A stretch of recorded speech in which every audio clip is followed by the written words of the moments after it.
প্রিয় দর্শক, আসসালামু আলাইকুম। 2024 সালের আজ 30শে ডিসেম্বর, আগামীকালকে শেষ দিন। 2024 সালের শেষ দিনে অনেক কিছুই ঘটতে যাচ্ছে বাংলাদেশের ইতিহাসে। জুলাই আগস্টের বিপ্লবের প্রোক্লেমেশন অফ রেভলিউশন হতে যাচ্ছে, সেটা ঠিক রয়েছে। কিন্তু ডক্টর মোহাম্মদ ইউনূস শপথ নেওয়ার পরবর্তীতে জাতির উদ্দেশ্যে ভাষণ দেওয়ার পরবর্তী ভাষণে তিনি ছয়টি কমিশন করেছিলেন। সেই কমিশনগুলো বিভিন্ন সেক্টরে ভাগ করে দেওয়া হয়েছিল।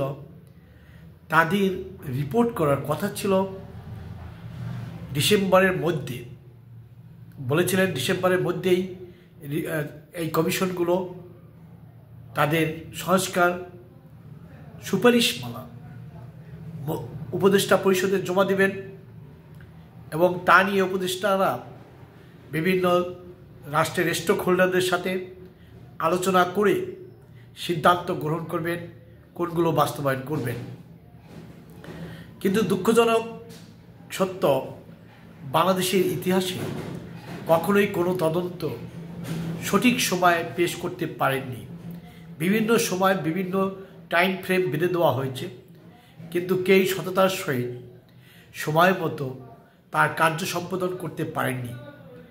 ডক্টর মোহাম্মদ ইউনূসও সেক্ষেত্রে ব্যর্থ হতে যাচ্ছেন কিনা, এই উপদেষ্টারাও ব্যর্থ হতে যাচ্ছেন কিনা, অর্থাৎ তারা তাদের কথা মতো সময় মতো সংস্কার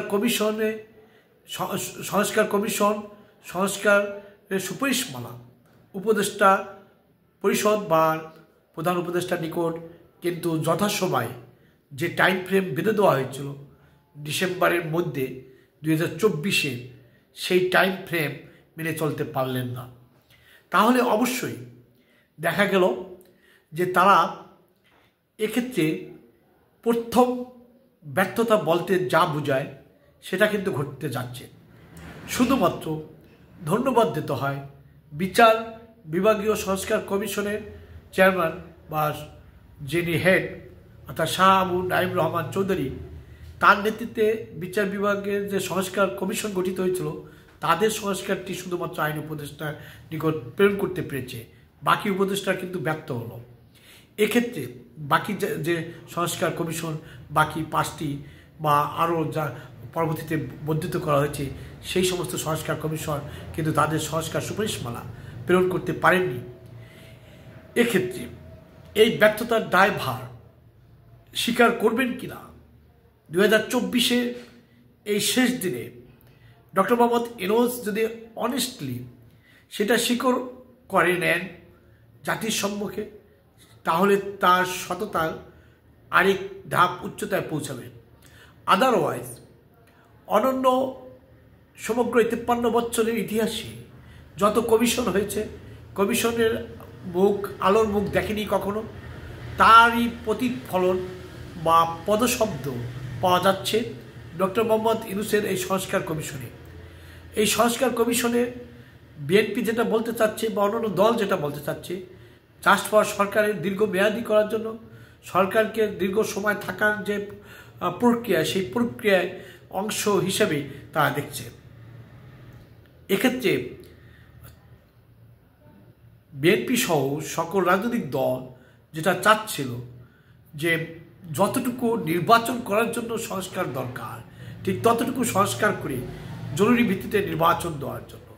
আর ডক্টর মোহাম্মদ ইউনূস ছিলেন সমগ্র জাতিসত্তা অর্থাৎ জাতির এই পুঞ্জীবিত যত অনিয়ম কালো কানুন রয়েছে সেগুলোকে সংস্কার করে নতুন উদ্যমে নতুনভাবে বাংলাদেশকে এগিয়ে নিয়ে যেতে। কিন্তু সেক্ষেত্রে সহযোগিতার হাত তিনি কতটুকু পেলেন সেটা জাতির উদ্দেশ্যে তার একটি বক্তৃতা দিয়ে সেটা স্বীকার করে নেওয়া, ব্যর্থতাগুলো স্বীকার করে নেওয়া, এবং ব্যর্থতাগুলো স্বীকার করে নিলেই তার আরও গ্রহণযোগ্যতা বৃদ্ধি পেত। সমস্যা হচ্ছে ক্ষমতায় যেই যান, যেই প্রধানমন্ত্রী হন বা প্রধান উপদেষ্টা হন, সে তার নিজের ব্যর্থতাকে কখনো জাতির সামনে তুলে ধরেন না এবং ব্যর্থতা এক প্রকারে শিকার যান না। সেক্ষেত্রে ডক্টর মোহাম্মদ ইউনূস ব্যতিক্রম হতে পারতেন এবং তিনি এটা দেখিয়ে দিতে পারতেন। যাই হোক, আগামীকালকে তারপর একদিন রয়েছে। এই দিনের মধ্যে যদি সকল কমিশন তাদের সংস্কার সুপারিশমালা জাতির উদ্দেশ্যে বা প্রধান উপদেষ্টার নিকট উপস্থাপন না করতে পারেন, এটা একটা দায়িত্ব সঠিকভাবে পালন না করার একটা কারণ হতে পারে। আর তার জন্য জাতির কাছে জবাবদিহিতা করা উচিত। যদি স্বচ্ছতা বজায় রাখতে হয়, যদি নিজের প্রিন্সিপালিটি সুউচ্চতায় উপনীত করতে হয়, তাহলে এটা করা উচিত। বিদায় নিচ্ছি প্রিয় দর্শক, দেখা হবে পরবর্তীতে অন্য কোনো ভিডিওতে।